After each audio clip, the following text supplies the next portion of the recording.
Bonjour à tous, j'espère que vous allez excellemment bien. Et aujourd'hui, on va parler d'une mauvaise nouvelle qui a touché le cyclisme hier soir. Ils étaient aux alentours de 20h, 20h30. On a appris la mort du manager de la Sky, Nicolas Portail, hier. Donc, j'ai voulu faire une vidéo pour rappeler un petit peu, pour parler de ce coureur qui est peut-être un personnage assez méconnu pour certains, je pense pour les moins spécialistes de cyclisme, et qui est pourtant un personnage qu'il faut connaître, qui est un personnage qui était important dans les pelotons cyclistes.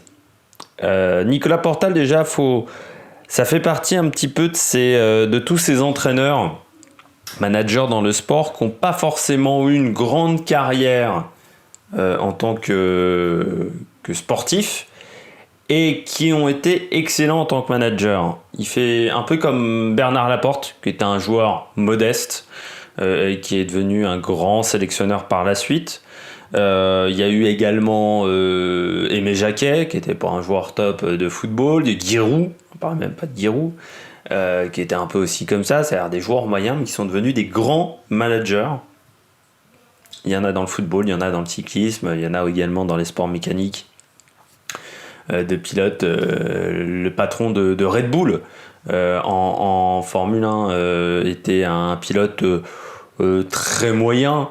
Gerhard Berger a pas quasiment été également un meilleur manager que pilote, même s'il a une bonne carrière de pilote, il a eu une grande carrière de manager et de patron de championnat. Et Nicolas Portal fait vraiment partie de ces types-là, c'est-à-dire que c'est un coureur cycliste qui n'a pas une carrière exceptionnelle, même si je vais revenir sur sa carrière, elle n'est pas mauvaise, mais qui a eu une carrière de manager assez exceptionnelle, et j'y reviendrai. On va commencer par sa carrière de cycliste. Nicolas Portal, il n'était pas foncièrement fait pour faire du cyclisme sur route. C'est un mec qui adorait le motocross, et puis qui s'est mis au VTT, comme beaucoup ont commencé dans le cyclisme, surtout dans le sud de la France, par le VTT, parce qu'à la fin des années 90, dans les années 90, le VTT, c'était hype. En plus, on avait eu Miguel Martinez, champion olympique en 96, donc je pense que ça avait dû aider au niveau de la vocation. Et puis voilà, il y a Julien Absalon commence aussi à cette période-là, donc il y a eu pas mal de Jean-Christophe Perrault, et également on a eu pas mal de Français qui se sont mis sur le VTT fin des années 90, début des années 2000, parce qu'en France ça faisait un peu partie de la culture américaine. Le VTT, c'était quand tu avais un VTT dans les années 90, c'était un truc incroyable.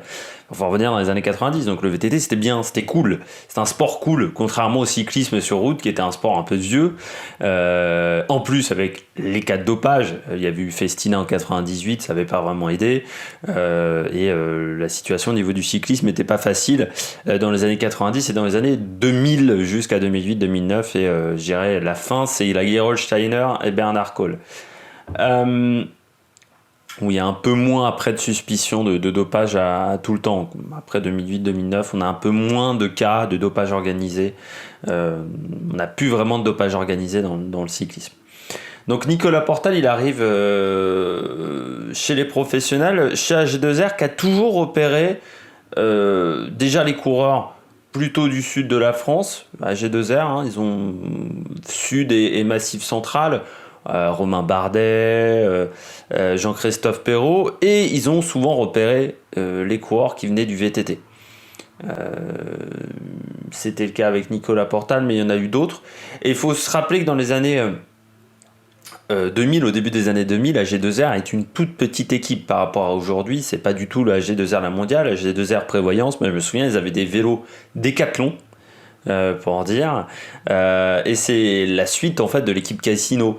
Et c'est vrai que dans l'équipe AG2R, ils ont toujours réussi à repérer des talents qui venaient pas forcément du cyclisme traditionnel, c'est-à-dire ils ont repéré beaucoup de coureurs qui venaient du VTT, du cyclocross, ou des coureurs qui étaient en deuxième division et ils les ont amenés vers le haut niveau. Mais par exemple, c'est eux qui avaient senti le coup avec un John Gadret, des Hubert Dupont, comme ça, qui n'étaient pas foncièrement des coureurs prévus pour être au top niveau. Romain Bardet, qui venait aussi qui n'était pas forcément prévu pour être le top champion au tout début de cyclisme. Alors à l'époque, ils n'avaient pas encore leur centre de formation à Chambéry. Maintenant, ils ont l'équipe de formation à Chambéry, mais il a été repéré comme ça du côté de AG2R. Et comme c'était pas parmi les jeunes les plus incroyables en termes de niveau, on l'a pris comme stagiaire, comme c'est le cas.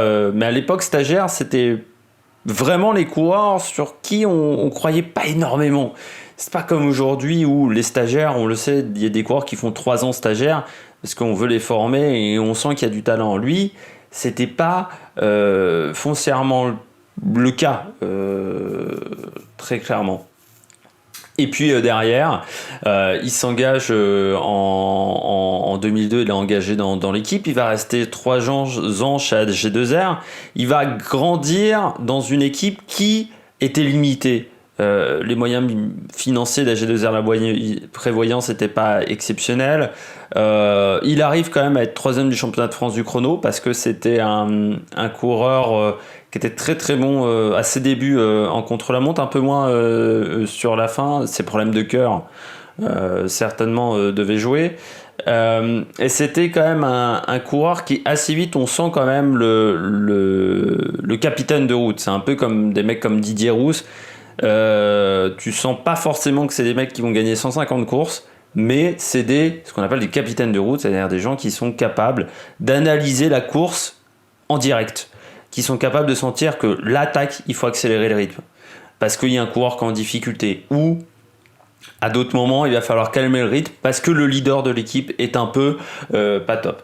Mais à ce moment-là, on sent le capitaine de route, mais chez AG2R La Prévoyance, il n'y a pas un leader incroyable. Alors, il y a quelques bons coureurs, hein. Ils ont des bons sprinters. Yann Kirsipou, par exemple. Il y avait aussi, à l'époque, chez AG2R, Jean-Christophe Nazon, en 2002-2003, voilà.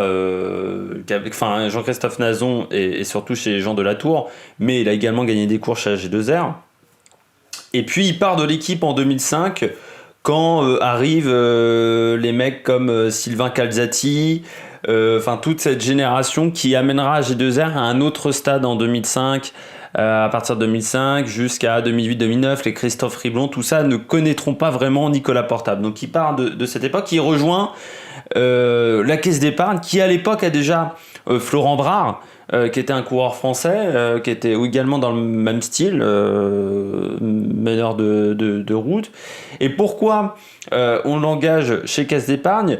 C'est qu'il est, on le sait, très bon dans ce rôle de capitaine de route et que Caisse d'épargne, c'est un peu la première équipe à décider de faire vraiment une armada autour d'un leader.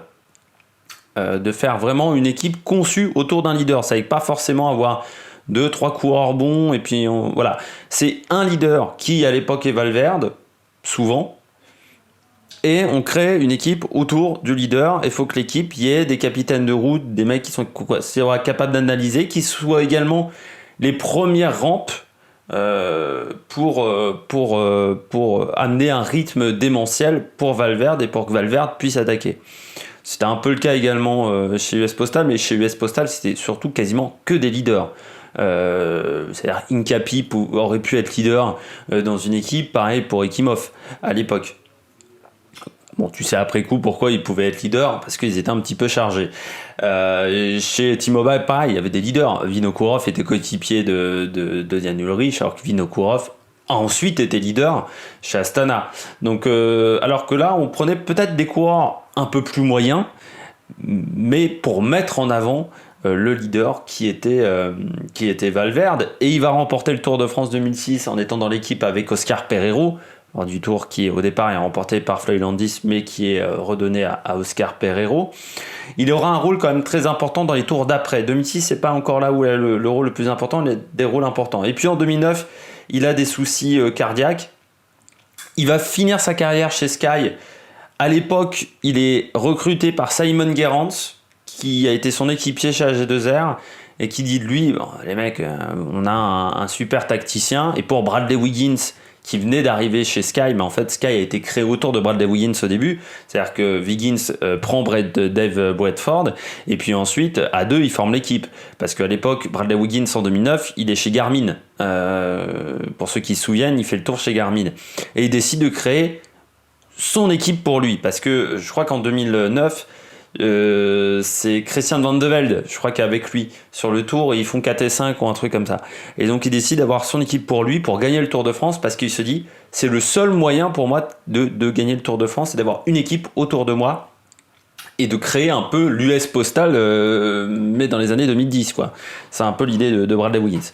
Et donc, il va le prendre, sauf qu'il a ses problèmes d'arythmie cardiaque, donc il va faire qu'une saison chez Sky. Il arrête donc sa carrière assez jeune, parce que il arrête sa carrière à 29 ans, et il rejoint donc la Sky en tant que manager, parce que Dave Bradford dit une phrase qui est assez incroyable, que j'ai lue dans Libération, dans un article de Libération. Il dit: c'est fort parce que toi, tu parles pas anglais, et pourtant tout le monde te comprend.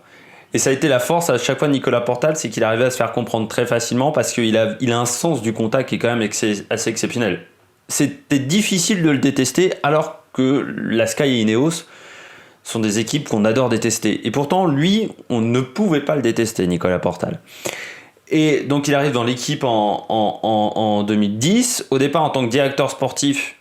Vous savez comment ça se passe en cycliste quand un coureur arrête sa carrière. Au départ, on commence par les petits échelons et puis on augmente. Et très vite, il va avoir un rôle hyper important dans la Sky. Déjà en 2012, parce qu'en 2012, c'est Dave Bradford vraiment qui est le manager de l'équipe encore à ce moment-là pour gérer le Tour de France et pour gérer l'équipe Sky et gérer Bradley Wiggins. Mais c'est lui un petit peu qui va gérer l'ego de Chris Froome, en lui disant: attends Coco, pour le moment t'es pas le leader, mais l'année prochaine ou dans 2 ans ça sera pour toi le Tour de France. Et c'est comme ça qu'ils ont réussi à gérer cette lutte d'ego. On se souvient de ces étapes où Chris Froome part et c'est lui dans la bagnole qui gère un petit peu le: attends, il y a ton leader qui est derrière, toi t'es pas le leader de l'équipe, l'année prochaine ça sera ton tour. Et il a réussi à gérer ça. Et ensuite il gère donc Chris Froome pendant tous les Tours de France qu'il va remporter. Il est également le directeur sportif quand il gère Geraint Thomas, pareil avec Egan Bernal l'année dernière. C'est quand même l'un des managers sportifs qui est les plus jeunes, avec Cyril Guimard quand il remporte son premier Tour de France, il faut le dire. Et voilà, jusqu'à son décès hier, où oui, aujourd'hui il a quand même remporté, je crois, 6 Tours de France, un Giro, une Vuelta également, les Paris-Nice, qui est aussi un palmarès sur Paris-Nice assez exceptionnel du côté de la Sky, et il a perdu qu'un seul Tour de France, c'est le 2014 face à un énorme Nibali, et alors que la Sky avait perdu Chris Froome très tôt dans la course à cause d'une blessure. Comment parler de Nicolas Portal en tant que manager? Il a réussi quand même un truc incroyable, parce qu'il y a le palmarès bien entendu, mais il n'y a pas que le palmarès. C'est déjà, il a réussi à faire que la Sky soit un peu moins détestée, je crois, par sa manière de répondre aux journalistes, même si il avait engueulé Laurent Fignon et Jalabert qui critiquaient beaucoup l'équipe au début, mais il avait réussi à rendre la Sky presque sympathique. Et puis sa force, c'est d'avoir réussi à gagner le Tour de France en dominant le Tour de France, et pourtant avec des coureurs différents. Alors, certains diront c'est le dopage. Moi je rappelle juste que tant qu'il n'y a pas eu de contrôle positif, techniquement on est présumé innocent en France, tant qu'il n'y a pas la preuve du contraire. Mais ce qui est incroyable, c'est qu'il a réussi à remporter des Tours de France en tant que manager, avec des équipes où certes il y avait une base qui était similaire. Kirienka a fait beaucoup de ces Tours de France là. Il y a également le coureur espagnol, j'ai oublié son nom, qui était également là ces dernières années. Quelques coureurs qui ont été bons, mais il a réussi à gérer des égos, un peu comme Johan Brunel, mais en mieux, parce que Johan Brunel, on sait qu'il y avait le dopage. Il a réussi à gérer des égos. Quand il l'a dans la même équipe, Cavendish, Boasson-Hagen et Froome, faut quand même oser dire à Cavendish, sur les étapes de montagne, c'est toi qui vas rouler. Pareil avec Boasson-Hagen. Faut quand même oser le dire, l'année où ils sont chez Sky, et dire à Cavendish, tu vas faire le Tour de France, certes, mais t'auras que Boasson-Hagen pour t'emmener. T'auras personne d'autre. Ouais, faut oser le dire. Et pourtant, ça a marché du côté de la Sky. Alors certes, qu'une année, mais ça a marché. C'est aussi Le mec qui a réussi à gagner des Tours de France avec Wiggins, qui est quand même un peu un mec rock'n'roll, voilà, mais qui avait, c'est un peu le mec la rédemption chez Bradley Wiggins. C'est un mec qui quand même était quasiment alcoolique à une époque, qui ne pensait jamais aller sur le Tour de France parce que son objectif lui au départ c'était la piste, c'était faire de la poursuite. Et qui a eu l'objectif à un moment qui s'est dit tiens, si je me mettais à vouloir gagner le Tour de France, c'était un coureur qui en plus n'était pas le plus grand coureur à l'entraînement, et réussit à s'imposer avec lui, et réussit à s'imposer avec Chris Froome qui est pourtant là plutôt une machine, c'est-à-dire son objectif quand il était petit c'était gagner le Tour de France, quasiment. Un mec comme Geraint Thomas qui est un peu plus dans l'état d'esprit de Chris Froome, de Bradley Wiggins, pardon, c'est-à-dire un mec qui est totalement rock'n'roll, qui n'était pas non plus prévu pour gagner le Tour de France. C'était un peu comme Bradley Wiggins, c'est des mecs qui viennent de la piste. Geraint Thomas aussi, il a fait de la poursuite. Et puis lui, il se voyait plutôt gagner Paris-Roubaix. Il a fait pendant très longtemps Paris-Roubaix. Et puis, on a détecté, on va dire, à un moment qu'il avait peut-être un petit talent en montagne, et puis on a décidé d'améliorer ce côté-là. Et puis Egan Bernal, qui est un coureur qui est très différent, qui est un jeune coureur, qui s'impose sur le Tour de France alors que ce n'est pas vraiment le leader.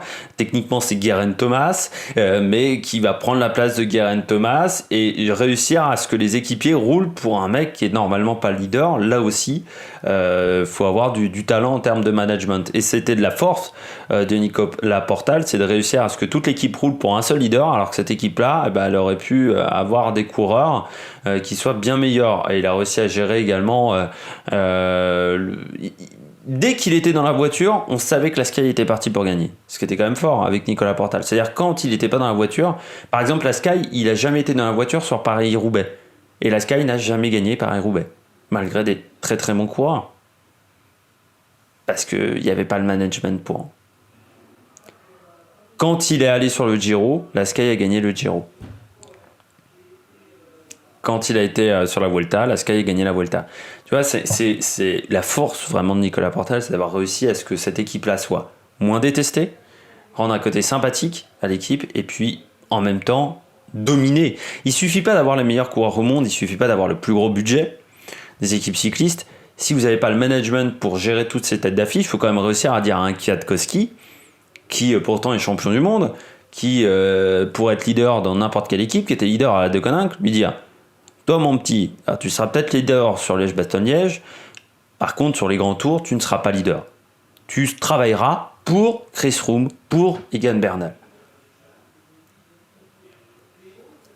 C'est pas facile.